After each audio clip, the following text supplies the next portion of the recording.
Hi everybody, welcome back to AP Psychology with me, Miss Baines, your AP Psychology teacher, where you can take advantage of being able to pause and rewind. Grab those felt tip markers, get comfortable, and don't forget to grab those ever important binder notes. Today we'll be working on Unit 5, Cognition, Section 4, Retrieval. I'll see you on the other side.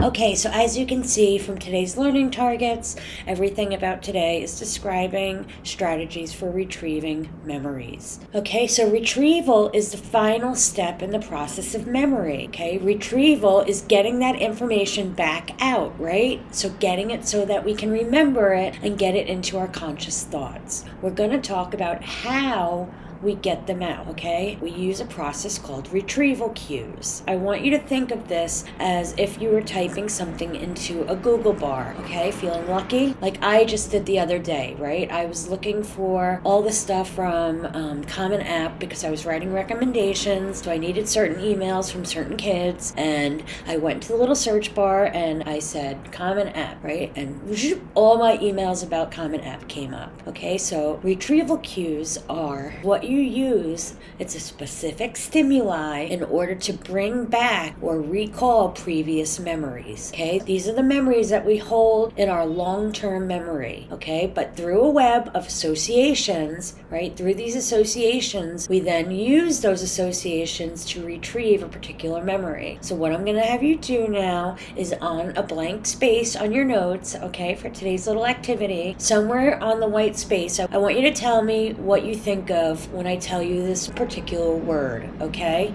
I just want you to write down what the words are that come to mind when you think of these words and put a little space in between each one of them so you have a little bit of room, okay? You ready? Okay, the word is sleep, okay? Now I want you to write down all the words that come to mind around sleep.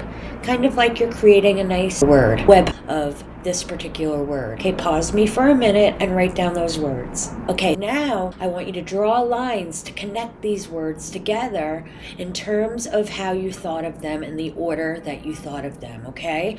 So if you thought of sleep and then alarm clock and then you wake up and then you're hungry and then maybe you thought of the weekend, freedom, more sleep, tired in class, comfortable, warm, nighttime, stars, sun, moon, whatever. Okay, I want you to draw them in the order that you thought of them so we can kind of see your spacing, your word web, what it might look like. Okay, so maybe when you were done, it looks something like this. This is an example of a retrieval cue.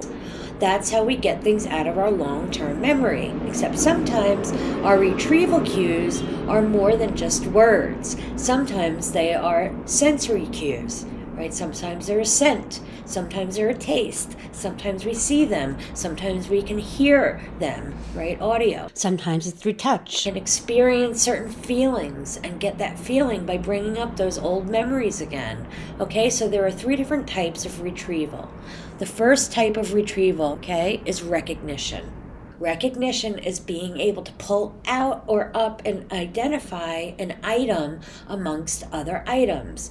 For example, you do this on multiple choice answer choices all the time, testing your recognition, right? You can see those 4 or 5 items when you're asked to be able to distinguish or recognize which one is the correct one based on the information that you have been cued to in the word problem. Okay, we also have recall. You must be able to provide information in the second type also. Recall is sort of like a fill-in-the-blank type of quiz, right? You're given a little bit of information and then you have to fill in the blank, like Mad Libs, right? Your retrieval cues is that you have to recall it and pull it out, that one word that belongs into the rest of the sentence, okay? And then we have a third type, okay? Our third type is called relearning. With relearning, we're actually testing to see how much time it takes for someone to relearn or learn material for a second time. We know that it goes a lot quicker than the first time that we learn something. Actually, it takes you about half as long time to process it the second time. it goes 50% faster, and the third time it goes even quicker than that. So this is another type of retrieval cue, because you're pulling out that information from long-term memory, and you don't need to relearn all of it. You just need to relearn the things that you did not keep in your memory specifically. Okay, so next up, I want you to write down the word bear. Okay, so did you spell it B-A-R-E or B-E-A-R? Right, once you saw this picture, you were cued to say and spell the word B-E-A-R, right? Remember what that's called? I was priming you to give you the example that I gave you ahead of time by showing you a picture of a bear. Well, the example that I just gave to you, well, priming is the idea that we provide cues or clues that stimulate memories without really us knowing how they are connected, okay? These are predispositions. I predisposed you to writing B-E-A-R because I showed you a picture of a bear, okay? I predisposed you. If I would have shown you a picture of, I don't know, they were bare-shouldered, right? They were barely wearing anything. Okay, B-A-R-E. Okay, without even knowing what was going on, I was setting you up by priming you by showing you the picture. I was setting up your memory to pull out the B-E-A-R out of storage. Okay, just by showing you the picture. You had no connection or know-how of what you were going to need to do when you saw that picture before I said what to do with it. So by seeing it, it predisposes us to interpret or recall information in a very certain way. Okay, let's talk about some other ways of retrieval. So next up we have context effects. Okay, context effects improve our recall of specific episodes or information when the context or the details of the location present at encoding and retrieval are the same. Bottom line, the more closely the retrieval cues match the form in which the information was encoded, the better the information will be remembered. Okay? So how could we use this principle when you're studying for the AP exam? Okay, how about you can study in the similar location to where you're going to take the actual test. Okay, if you're actually going to take the test in the library, maybe right before the exam, I'll bring you up to the library and do a test run. Okay, studying in the actual place will give you an advantage because you're in familiar surroundings. Or when you're taking a test for me. Okay, studying, okay? It'll be better for you to recall information when you're actually in the same area, okay? That's why sometimes you have to look at the whiteboard in order to remember things that I've written on there. Or you're just like picturing your notes, right? Or when you've lost your keys or say your cell phone and you go back and retrace your steps, right? Because it's better to remember things based on where they are, say in this corner or that corner, or circled or underlined or highlighted, right? The more closely you attach retrieval cues to match the form, basically you'll match the idea of where you were and what you were doing, the better you're going to be able to remember it. Some additional context effects is called Deja Vu. This is basically when you experience a current situation in the context that is so similar to a previous experience that you are unconsciously triggering the retrieval of that same experience over again. Okay, so the context that you are in is so eerily similar. The sounds, the noises, the smells, the people around you, the place, everything about it is so remarkably similar to a previous experience that you think you've actually lived through that moment before. State-dependent memory. State-dependent memory is a type of context clue. It's when our retrieval is most efficient.